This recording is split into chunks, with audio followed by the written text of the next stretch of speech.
Goeiedag en baie welkom by Woordspieël. Ons trek vandag by Lukas hoofstuk 19 en ek lees vir jou vers 8 tot 10. Saggeus het egter openlik gereageer en vir die Here gesê: Here, ek gaan die helfte van my besittings aan die armes gee en as ek iets van iemand met 'n slenter bekom het, gee ek dit 4-dubbel terug.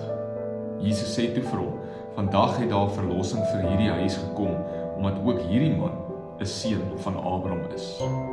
Ek, die seun van die mens, het immers gekom om wat verlore is te soek en te red. So Jesus ontmoet Saggeus in Jerigo. Julle ken die storie. Jesus nooi homself na Saggeus se huis toe en Saggeus maak sy lewe vir Jesus oop. En ek glo dat daar 'n opbou was in Saggeus se lewe na hierdie gebeurtenis toe en dat daar ook goed in Saggeus se huis gebeur het wat gemaak het dat hy sy lewe oorgegee het aan Jesus.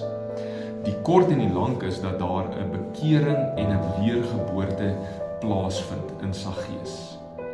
Die vrug daarvan kan dadelik gesien word in Saggeus se lewe. Hy onderneem om dit wat hy gesteel het terug te gee en mense wat hy uitgebuit het te vergoed, baie meer as wat selfs die wet vereis het.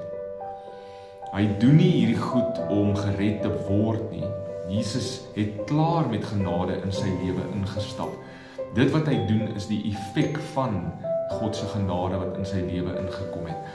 En daar sal altyd 'n effek wees wanneer iemand werklik 'n ontmoeting met Jesus het. Jesus het gesê jy sal die boom aan sy vrug erken. As ek sien die effek van my redding met Jesus neem af in my lewe, is dit dalk tyd vir 'n vars ontmoeting met hom.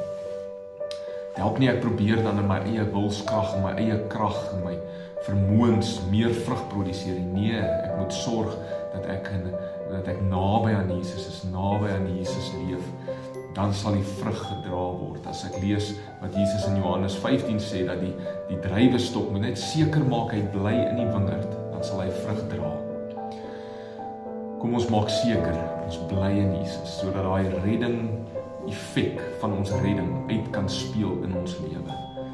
En dat dit duidelik sal word dat ons ontmoeting met Jesus gehad het. Kom ons bid saam. Here, ek wil daagliks met U ontmoet sodat die krag en die lewensvloeistof aanhoudend in my lewe 'n effek sal hê. Amen. Die Here seën jou, deel hierdie met iemand.